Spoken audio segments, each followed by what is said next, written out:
Yang mulia para Bapak dan Ibu Hakim,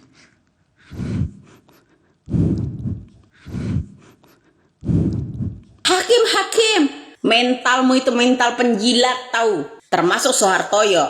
Kenapa saya bilang mental hukum? Hakim salah satunya di situ kasus gratifikasi, kasus BLBI 2014 lalu. Pengangkatan Soehartoyo menjadi hakim konstitusi sempat ditentang Komisi Yudisial. Alasannya karena Soehartoyo masih ditelusuri terkait dugaan pelanggaran kode etik. Soehartoyo terseret pembebasan terpidana kasus dana talangan bantuan likuiditas Bank Indonesia atau BLBI senilai 2,2 triliun rupiah saat perkara tersebut disidangkan di Pengadilan Negeri Jakarta Selatan. Namun demikian, setelah 5 tahun berlalu, kasus itu menguap di Komisi Yudisial. Adanya yang mengintervensi hakim, saya yakin di putusan kali ini jauh lebih besar intervensinya. Dan itulah yang terjadi dalam putusan MK. Banyak hakim yang pergi ke kiri padahal pembuktiannya di kanan. Karena sesuatu yang tidak sah, tiba-tiba dianggap sah sekarang oleh Pak Soehartoyo. Kenapa hakim bisa berubah pandangan? Dalam kajian tafsir konstitusi, hakim yang selalu mengubah tafsirnya terhadap sesuatu yang sama, itu melanggar etik, yang menurut saya menjadi penting untuk digali. Nah, kalau kemudian diulas lagi, ketahuan itu, publik akan kebingungan. Apa yang terjadi selama pemilu, maka nanti akan terbongkar. Apakah ketua KPU-nya bermain atau tidak? Hasyim Asyhari, ketua KPU, pelanggar hukum, kasus asusila dengan yang namanya Hasna pada waktu itu. Karena Hasna mengetahui bobroknya orang-orang KPU bekerja. Manipulasi data. Itu yang dikatakan orang jujur, berkata benar, di penjara. Itu kenyataan. Hasyim Asyhari 2 kali pelanggaran kasus asusila. Apa bukan itu? Orang-orang yang kena hukum semua di situ. Pelanggar-pelanggar hukum semua yang ditaruh Bapak Jokowi. Hakim-hakim, termasuk yang namanya Hasyim Asyhari, ketua KPU. Itu lagi. Dulu udah pernah dipecat, diambil lagi sama Bapak Jokowi untuk memenangkan Jokowi karena dia memenangkan Bapak Jokowi 2019 lalu. Data penyelenggara yang terlibat, yang mengatur permainan dan bagaimana permainan dilakukan agar partai-partai tertentu bisa lolos dan mendukung pasangan tertentu. Ada perintah dari ketua KPU dan lain-lain. Lalu bagaimana aparat dilibatkan?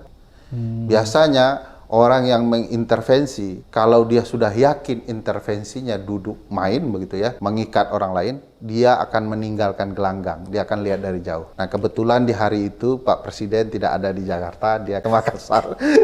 Itu menunjukkan yakin betul bahwa putusan itu akan sesuai dengan kepentingan. Saya tidak tahu apakah itu melibatkan Presiden atau tidak, tetapi kita tahu bahwa baik ditulis oleh majalah Tempo, peran itu dimainkan oleh istana dan orang-orang yang menjadi agen Presiden untuk kemudian sebagai kekuatan operasional. Adik iparnya Bapak Jokowi penentunya di situ yang meloloskan.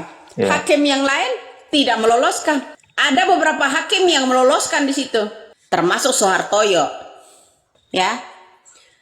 Kenapa saya bilang mental hukum? Hakim salah satunya di situ kasus gratifikasi, kasus BLBI 2014 lalu. Di mana hukumnya? Semua pelanggar hukum di situ. Hasyim Asyhari, ketua KPU, pelanggar hukum, kasus asusila dengan yang namanya Hasna pada waktu itu. Karena Hasna mengetahui bobroknya orang-orang KPU bekerja. Manipulasi data. Itu yang dikatakan orang jujur, berkata benar, di penjara. Itu kenyataan. Hasyim Asyhari 2 kali pelanggaran kasus asusila. Apa bukan itu? Orang-orang yang kena hukum semua di situ. Pelanggar-pelanggar hukum semua yang ditaruh Bapak Jokowi. Hakim-hakim, termasuk yang namanya Hasyim Asyhari, ketua KPU. Itu lagi. Dulu udah pernah dipecat, diambil lagi sama Bapak Jokowi untuk memenangkan Jokowi karena dia memenangkan Bapak Jokowi 2019 lalu. Direktur Eksekutif Parameter Politik Indonesia, Adi Prayitno, memprediksi putusan para hakim Mahkamah Konstitusi atau MK dalam sidang perselisihan hasil pemilihan umum atau PHPU atau sengketa Pilpres tak akan banyak mengubah kondisi saat ini. Menurut dia, belum ada sejarahnya putusan MK membatalkan hasil pemilu, memerintahkan pemilu ulang, atau mendiskualifikasi calon di Pilpres. Hal tersebut tak pernah terjadi dalam Pilpres kita. Jadi rasa-rasanya sengketa hasil Pilpres di MK tak akan banyak mengubah apapun, ujar Adi ketika dihubungi pada Minggu 14 April 2024. Saat ini, kata Adi, publik melihat putusan Hakim MK tak bisa dilepaskan dari aspek politis, terutama kaitannya dengan putusan MK nomor 90/PUU Strip Romawi 21/2023 tentang syarat minimal usia Capres-Cawapres. Wajar jika sengketa hasil pemilu di MK juga dikaitkan dengan unsur politik, tuturnya. Tapi setelah ketua MK diganti, pengamat politik itu mengklaim kepercayaan publik ke MK mulai bangkit kembali.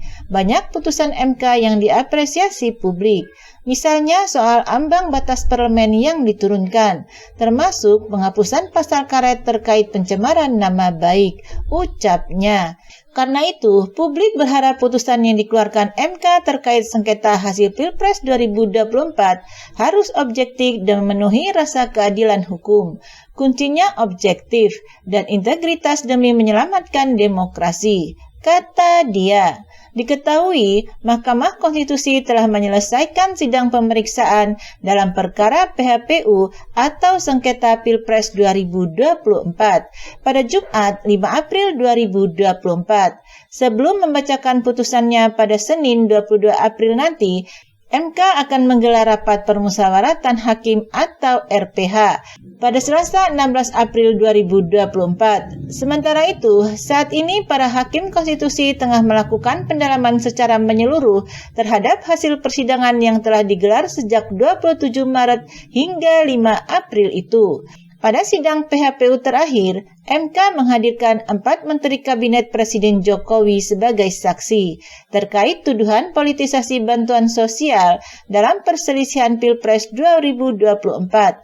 Menteri yang hadir yakni Menko Sri Mulyani, Menko PMK Muhadjir Effendi, Menko Perekonomian Airlangga Hartarto, dan Mensos Tri Risma Harini. Sengketa Pilpres 2024 melibatkan 2 pemohon, yaitu 01 Anies Baswedan Muhaimin Iskandar sebagai pemohon pertama dan 03 Ganjar Pranowo Mahfud MD sebagai pemohon kedua. Kedua kubu mengajukan gugatan yang serupa, yaitu mendiskualifikasi pasangan calon nomor urut 2 Prabowo Subianto Gibran Raka Buming Raka dan meminta penyelenggaraan ulang Pilpres tanpa pasangan tersebut.